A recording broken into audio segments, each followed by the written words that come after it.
So we're going to try this. We have a problem to finish from yesterday, and that would be back on, I believe it's slide 11. Yes. We were talking about precipitation, and so we have to go back there first. So I don't have this up yet.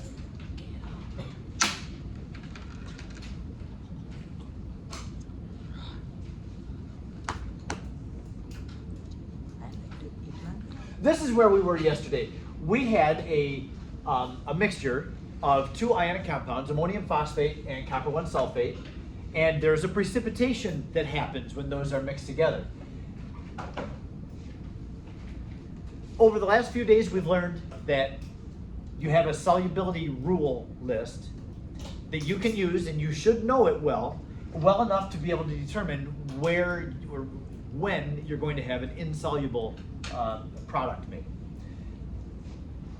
When we have ammonium ions, phosphate ions, copper 1 ions, and sulfate ions, even knowing the first three rules should be very helpful to you, because we know that ammonium compounds are always soluble. So ammonium is not going to be involved with any precipitate. You can right off the bat eliminate ammonium. So now we're down to only 3 ions. Of course, the phosphate and the sulfate will not join together because they're 2 negatives.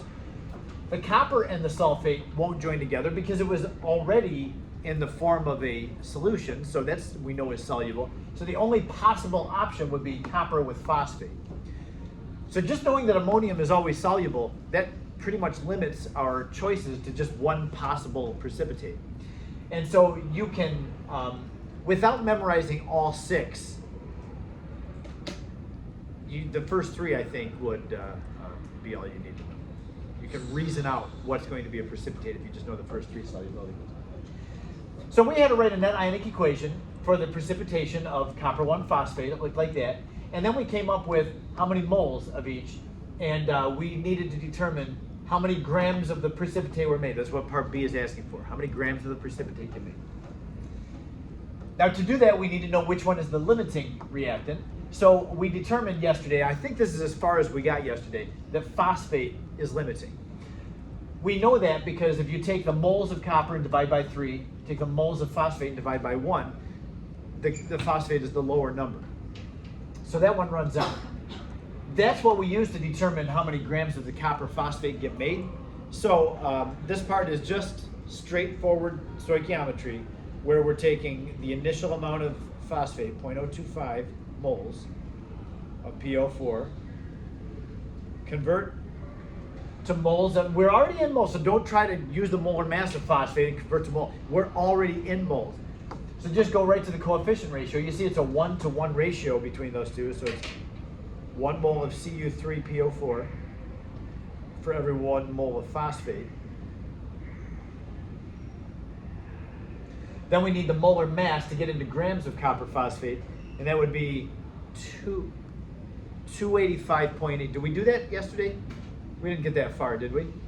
From my memory, I believe, just doing it 2 other times today, it's 285.8 grams for every 1 mole of Cu3PO4.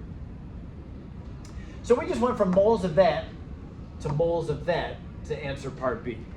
So this is no different than what we did in chapter 3. Cranking the numbers out on this, we get 7.1. We're only allowed 2 sig figs. We were stuck with 2 sig figs. Up here, the solution concentrations were given as 2 sig figs. So we used those to find moles, and we had to just carry 2 sig figs through the whole way. Grams of Cu3PO4 get made.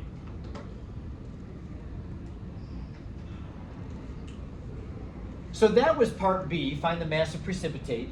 And then part C, what is the concentration of... Now, remember in the last problem, they asked us this dreadful, what is the concentration of all 4 ions at the end?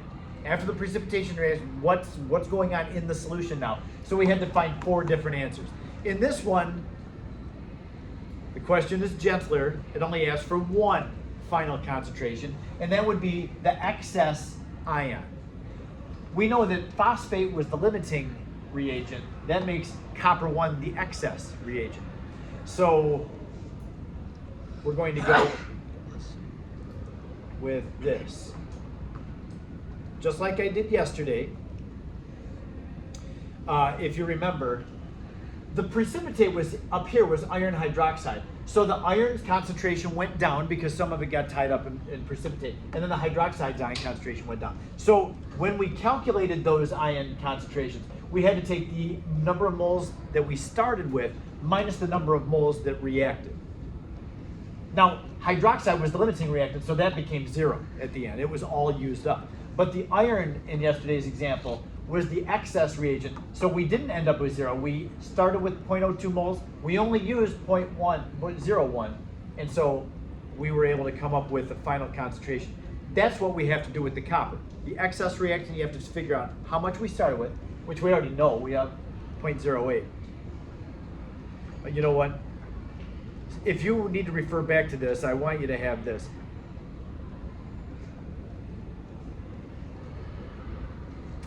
The moles of copper, and I should say remaining, over the total volume. Now to find that numerator, we have to do a subtraction because we know that we started with 0.08 moles. How many moles of copper reacted? Can you look up here and tell how many moles of copper reacted? How much? Say it louder. Yeah. Yeah, that's right. 0.075 moles reacted. 0.07, where did you get 0.075 from? I don't even see that up here. Well, we know that all the limiting reactant got used up, and so that means that 0.025 moles of this get used up. This is a 1-to-3 ratio between the phosphate and the copper ion. So 3 times as much copper reacts as phosphate. You see that? So if 0.025 moles of that reacted, 0.075 moles of copper reacted. And that's how we come up with that. 0.075 moles got used. And then divided by the total volume. This is the concentration after mixing. You see that after mixing part? This is where you need to add the volumes together. In the reading quiz, I wanted the original concentration of one of the things, so I just had to use its original volume. But anytime you're asked for after the reaction happens, a concentration, you'll need to add the volumes together of what you mix. So it was 100 and 100, so the total volume is 0.2.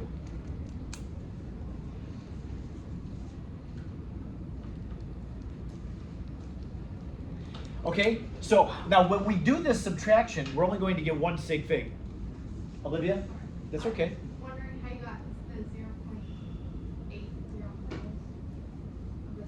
How do we get that 0.808?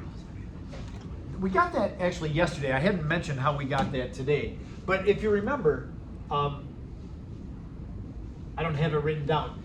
The copper 1 sulfate, this thing right here, originally that we had 0.1 liters times 0.4 molarity gave us 0.04 moles. I'm going to squeeze that in there. 0.04 moles of copper 1 sulfate. Now notice that there's 2 coppers in that molecule. So when I have 0.04 moles of that whole compound, that means I have 0.08 moles of just copper. There's 2 coppers for every one. That's where the 0.08 came from.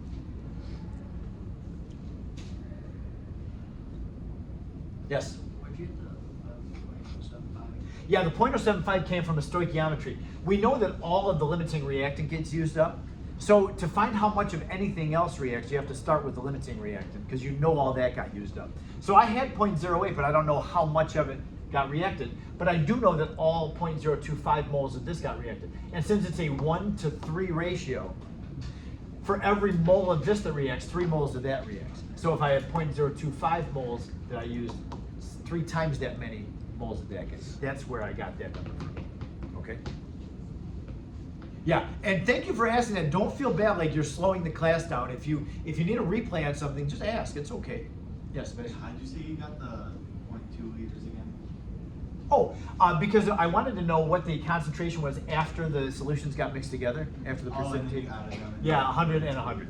Yep.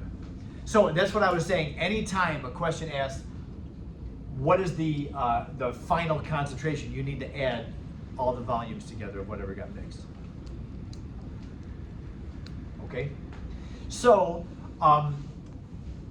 the answer would be 0.080 minus 0.075 divided by 0.2. the answer should only have one significant figure, because when you subtract the numerator numbers, you get 0.005. And it's got to end in the thousandths place, and that's only 1 sig fig. So your answer, when you divide by the 0.2, has to be 1 sig fig. I'm embarrassed to tell you I got called out on that one first hour. I was doing it fast. I was trying to get through more, and I had 0.025. The answer to this, when you do that minus that divided by that's 0.025. And so I just wrote 0.025, circled it, and I was going on. Shouldn't it be only 1 sig fig? And yes, it should. So it is only 1 sig fig. I'll do this. 0.025 molarity is the answer, but then it changes to 0.03 molarity. That's our final answer.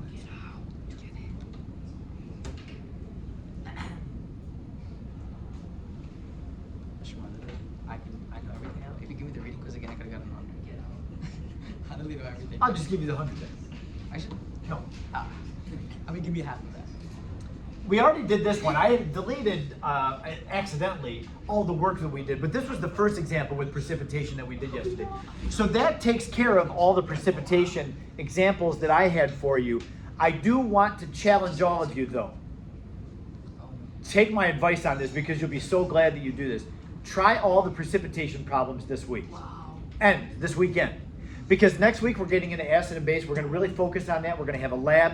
You're not going to be interested in going back and trying to figure out the precipitation problems after we've immersed ourselves with acid, base, and then redox reactions after that. So this is a great opportunity, if you resist making excuses for yourself, to do questions like this. There's not that many precipitation questions in the homework exercise. There's a number of them.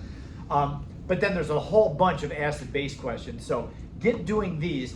Identify the things that you need help with and get the help, or come in and ask me. Don't ever hesitate to come in and ask me if you're having trouble with something. If you just don't know.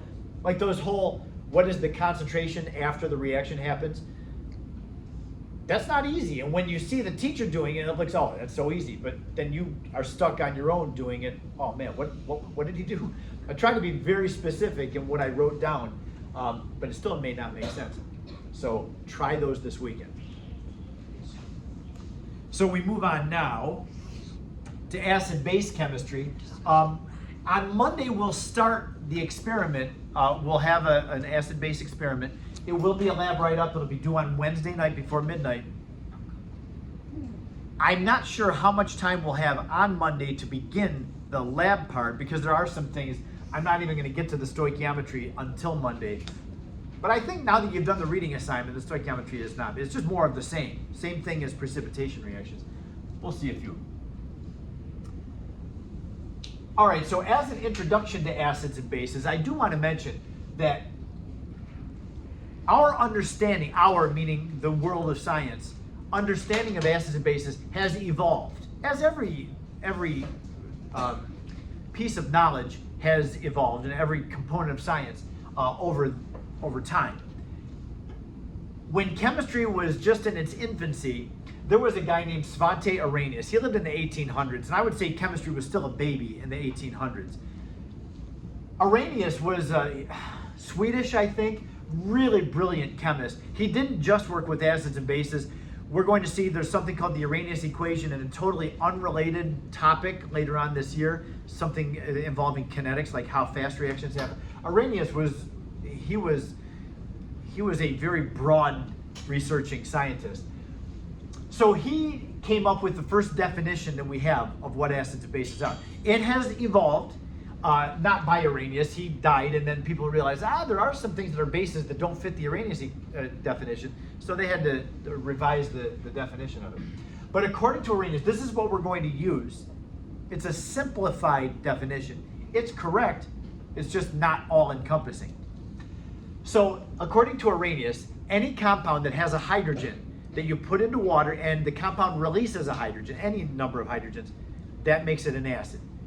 Now, something like a hydrocarbon that dissolves, even though there's hydrogen in the compound, like when ethanol, when you put CH3CH2OH, that's ethanol, in water, that will dissolve in water, but it doesn't give off any hydrogens.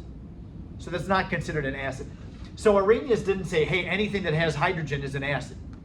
He said anything that you put into water and it releases a hydrogen would be considered an acid. So that would not release hydrogen. That's not considered an acid. A base is anything that you put into water that releases hydroxide. So sodium hydroxide, potassium hydroxide, lithium hydroxide, rubidium hydroxide. Any hydroxide compound you put into water, as long as it dissolves, it provides some hydroxide ions in the water. So very simple definition. Acids release hydrogen. Now, you'll know when you have an acid with its formula because it'll start with hydrogen. Inorganic acids do. There are some organic acids. I'm pointing at this not to say that it's an acid because you know what type of compound this is. It's an alcohol. But if it is an acid, normally for organic acids, the hydrogen is the very last thing. We write COOH at the end of a molecule's formula. So once in a while, the H will be in the formula at the end, but most of the time with inorganic acids, it's at the beginning. So you know that it's going to give off hydrogen. And bases are anything that has hydroxide in it. There are strongs and weaks, but these are the basic definitions of them. Now, when we neutralize acids and bases with one another, an acid plus a base, and you saw this even in your first chemistry class, you saw acid plus base yields salt plus water. That's the general neutralization chemical equation. It is very simply a double replacement reaction, just like we had up here. This is the typical neutralization, where you got the acid and the base, and it makes a salt plus water. The salt part is just the ions. The hydrogen goes with the hydroxide, and then the other combination of ions is what the salt is. Just make sure that you balance it out. Write the formulas correctly first, like you know that SR is positive 2, so you needed 2 BRs. Then balance the equation. Okay, and with the definition of acids and bases, we have a distinction between strong acids and weak acids, and then there's a distinction between strong bases and weak bases. It all has to do with when you put the label strong on an acid, that means that's an acid that will completely dissociate. And when I say completely dissociate, I mean every single molecule that goes into the water releases a hydrogen, at least one hydrogen. So these 6 acids, I talked about strong acids, I know the other day when I used the light bulb demonstration. I used hydrochloric acid. I say, hey, hydrochloric is a strong acid. Well, there it is. It's our list, our 6 strong acids. You need to know these. You have to have them memorized. I don't think it's going to be that hard to memorize the 6 strong acids. Just try to keep it in your mind. Always be on the lookout for strong acids. Because there's a lot more weak acids than there are strong acids. A lot more. If you can memorize these 6 strong acids, then that means you've memorized all of the many, many weak acids. Because if it's not one of these, it's a weak acid. Okay? Zara, in my last hour, she said, hey, I've heard a memory trick for memorizing the 6 strong acids. And I had heard it before, but I never think about it. And she said, and maybe you've heard this before too, she said, remember the expression, so I brought no clean clothes. You've heard that before? I see you nodding at each other. You've seen that before or heard it? Yep. So I've brought clean clothes. So I brought no clean clothes. That's good. I like it. You can remember the 6 strong acids with that. That was great. I have a graphic. It's in this little corner, and this is a PDF, so I have to expand the whole thing. But I love this graphic, and I would invite you to, if you have this open on your iPad, open this or expand it. If you make it really big, it's way pixelated, but it still is very visible. This is the distinction in a really great graphical form of strong versus weak acids. You can see that in the dropper, we have these acid molecules. The white particles are hydrogens, and then and it's small because hydrogen's the smallest atom. And then it's got the anion, the red thing. Before it goes into water, the molecules are all intact. Just because it's a strong acid, it's only a strong acid when it hits the water. Before that, it's just a neutral molecule. So we've got all these acid molecules all together before they hit the water. But when it's a strong acid, as soon as those molecules go into the water, look at what happens. Every single molecule has broken its hydrogen off of it. That's the key to understanding a strong acid. there are no acid molecules that remain intact in the water, not a single one. The expression we use for that is complete dissociation. The word dissociate means that an ion breaks off. Dissociating is not the same thing as dissolving. You can have an acid that dissolves in the water, but if it doesn't break off its hydrogen ion, then it doesn't dissociate. Yeah. Wait, isn't hydrofluoric acid another strong acid, or is it? Hydrofluoric acid is not. And I know that's another reason that fluorine is a black sheep in that halogen family. You would say, oh, HCl, HBr, Hi are all strong. Didn't you forget HF? No, it turns out that because of the size of F, F is a really small atom, and that means that it gets different properties. It doesn't behave like the other bigger halogens do. And F, because it's so small, tends to be able to snuggle up with the hydrogen it's attached to and hang on to it a little bit stronger. And the stronger the bond between the hydrogen and the rest of the compound, the weaker the acid is. Yeah. Because an acid, Needs to split. yeah, an acid's job is to get rid of the hydrogen. HF is not good at getting rid of its hydrogen, so it's a weak acid. And that's a great question too, a great analysis question. But yeah, don't consider HF to be strong, even though the rest of the members of its family are strong acids. So our weak acid, in contrast, take a look. We still have all the same particles. In fact, they use the exact same arrangement of atoms in both of these droppers and then falling down. But it's when they hit the water, only some of the acid molecules release a hydrogen, and a lot of them, most of them, hang on to their hydrogens. So some of the molecules release their hydrogens, but not very many. So weak acids will release some hydrogens and then they'll come to equilibrium and then just stop. That's what equilibrium is. We're going to spend a lot of time with equilibrium this year. And we'll talk about the equilibrium of weak acids. But know that we don't have 100% dissociation when we have a weak acid. And this picture shows that really, really well. Okay, now the weak bases, I think, and I know that the list of weak, I said the weak base, I'm sorry. The strong bases, the list is even longer than the list of strong acids. You're thinking, oh man, there's even more to memorize. I don't think it's really necessary to memorize the list of strong acids. If you especially look at this, I'm just going to draw a line. Above the line, what do we see? First. All of these are group 1 hydroxides. That's exactly right. You got the group 1. Lithium, sodium, potassium, rubidium, cesium. They're all found in group 1, and we know group 1 compounds are always soluble. So these are strong bases because when you put these hydroxides into water, they dissociate, they break apart into their ions, and you get all this flood of hydroxides. And according to Arrhenius, that makes them strong bases. Now I drew this line here because we've got calcium, strontium, barium. These hydroxides, they're kind of soluble. Now I'm going to take you back. Slightly so. Yeah, well, no, they're marginally soluble. Marginally soluble. Mouth, word, wow. Look at this. No, don't get down. I thought what you did was great. You were 90% right. That's good for I her. remembered it. It says like slightly so. Yeah.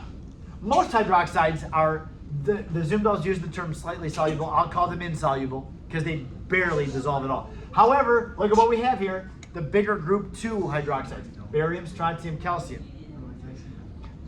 Our authors say that they're marginally soluble. They're somewhat soluble. Because they're nerds. That's why they were singled out and mentioned. Hey, they're not slightly soluble, they're marginally soluble. I still just laugh at that. No. Wait, Mr. Moore. Yeah, our authors are nerds for sure. I mean, tell me. Yes. So that's what I want you to remember is that the bigger group 2 hydroxides will dissolve pretty well. Now, if you remember on our reading quiz, if you can remember the question, number 2, I said, hey, write the net ionic equation. Assume complete dissociation of the base. I don't know if you remember me writing that. It was on the reading quiz. And that's because strontium hydroxide is one of these group 2 hydroxides. It's not very soluble, but in the problem I told you, hey, assume it completely dissolves. So that's why the strontium and the hydroxide completely break apart from each other. But when we're dealing with strong bases, I want you to focus on these. And it's not hard to remember. Just remember the group 1 hydroxides are strong. All other hydroxides or bases are weak. We have to know the strongs and the weaks because we're going to be writing net ionic equations for acid-base neutralization. And this is the last slide that we'll do today. When you have HNO3, one of our strong acids, so as an aqueous ionic compound, or not an ionic compound, but as an aqueous acid, HNO3 is 100% hydrogen ions and nitrate ions and 0% HNO3 molecules. There are none of this molecule in that solution. And then when we mix it with KOH, again, soluble hydroxide, so we've got potassium ions and hydroxide ions. And all ions are broken apart. There's no intact reactant molecules. So that means the KNO3 over here is, it doesn't mean that, but the KNO3 is aqueous, so that means that the positive potassium and the negative nitrate ion are broken apart. But this liquid water is a molecular compound. It does not dissociate into anything. It is still just liquid water. So, and I'll just put up here, H2O. So when we want to write the net ionic equation for this compound, or for this reaction, we're going to recognize our spectator ions, and you can see there's two spectator ions, the nitrate and the potassium. They didn't change from the left to the right. However, the hydrogen and hydroxide did change. The hydrogen was aqueous at the beginning, and then at the end, it's in the form of water. Now, you can't visually see this happen. For a precipitate, you see you've got clear things, you mix them together and it gets cloudy, like you did in the lab. But when you have an acid-base neutralization, there is nothing to observe. You don't see the hydrogen and hydroxide ion combining to make water. It just is clear at the beginning and it's clear at the end, and you can't tell anything happened. However, something did happen. If you have a thermometer in there, you'll see a change in temperature too. Hydrogen and hydroxide is actually an exothermic reaction when they combine and make water. So you can see the temperature go up. But in terms of a visual observation, you won't see anything. But the net ionic equation, when we get rid of those spectators, is hydrogen plus hydroxide yields water. Anytime you have a strong acid reacting with a strong base, this is your net ionic equation. So what do we see in the next example? So I'll just put a box around that one. There's our net ionic equation for the first one. Wait, Mr. Mo, what did you just say? Like, you'll always get that? Anytime you have a strong acid reacting and neutralizing a strong base, this is the net ionic equation. In our reading quiz, strong acid, strong base. That's our net ionic equation. Hi! Whoa. Wow. Is that a strong acid? Yes, Yep. ma'am. Yes, sir. Wow, just yes, ma'am. You just yes ma'am me. Yes. Wow. I'm so sorry. Rubidium hydroxide, is that a strong base? Group 1 hydroxide. Yeah. You Dan? Strong base? Yes, sir. Yes, sir. Now. Okay, now, I'm looking, I've got this thing written as a full molecular compound, and we can complete this. We just do our whole double replacement. The RB goes with the iodide. RBI, just like in baseball. And then hydrogen goes with the hydroxide and makes water. So we have our salt plus water. But it does ask for what is the net ionic equation. So we want to write this thing out. And sure enough, the RBI, of course, it's a rubidium compound in the products. It's aqueous. So the iodide ion and the rubidium ion get left out. And what do we have? Hydrogen plus hydroxide yields water. The last example is not a strong reaction, because look at this acid. And first of all, are we good on the first two examples? Strong acid, strong base, everything just goes away except for the hydrogen and hydroxide. But in our last example, what is the name of H2C2O4? What is it? Oxalic. There it is. Oxalic acid. C2O4 is the oxalate ion. And since I ate something sick, this becomes oxalic acid. Oxalic acid. Oh God. Strong or weak? It's It's weak. Weak acid. Weak. How do you know it's weak? Because we know the list of 6 strong Six acids. strong acids. It's not one of those. Yep. That's how we know. We've got all the weak acids memorized. Yeah. There's many of them. There's not many of And them. so, yeah, that's how we know them. Okay, so what about barium hydroxide? You see this symbol is aqueous. That means the barium and the hydroxide ions are broken apart. They're ionized. This would be a strong base. yeah, considered a strong base. But this is a weak acid. Now, a weak acid means that you only have a few of the molecules releasing hydrogen. When we write, and I know I've got a note down here for you in red. When you write the net ionic equation that involves a weak acid, do not break the hydrogen off of the weak acid. You only do that for strong. So this is going to stay together as H2C2O4. And you might say, well, it's an acid, so doesn't it release some hydrogen ions?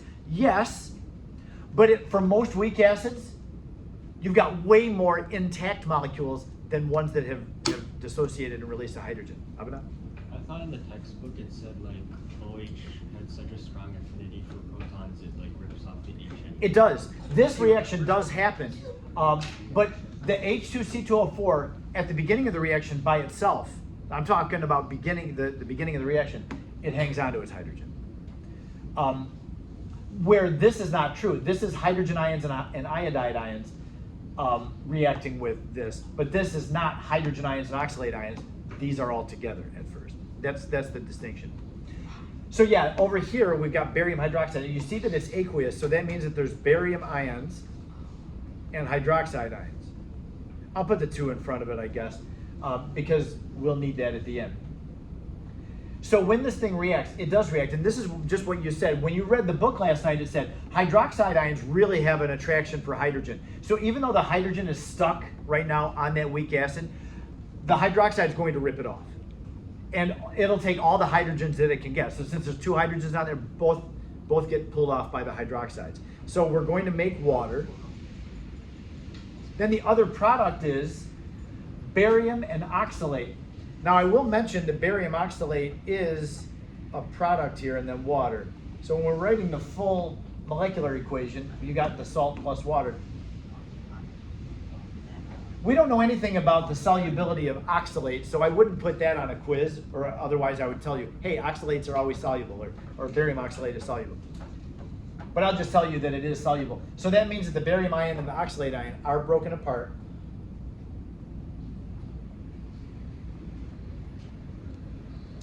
So that means the net ionic equation has something removed from it. Can you see what spectator ion we have? In this case, we only have one spectator ion. It's the Ba. Nothing else is a spectator ion.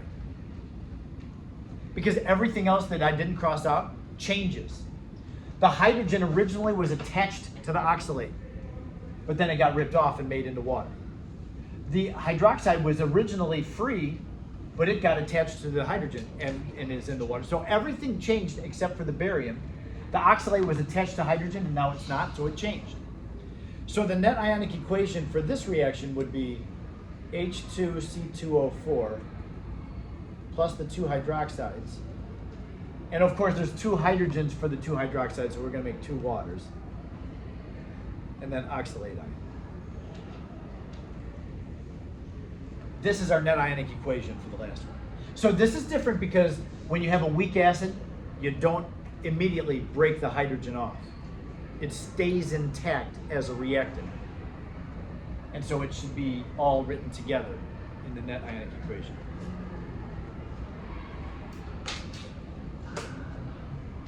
We'll work on this whole weak acid, strong base neutralization and some examples on Monday, then we'll get to the lab. But really, do as many of the precipitation reactions as you can have time for this weekend. You'll be glad that you did.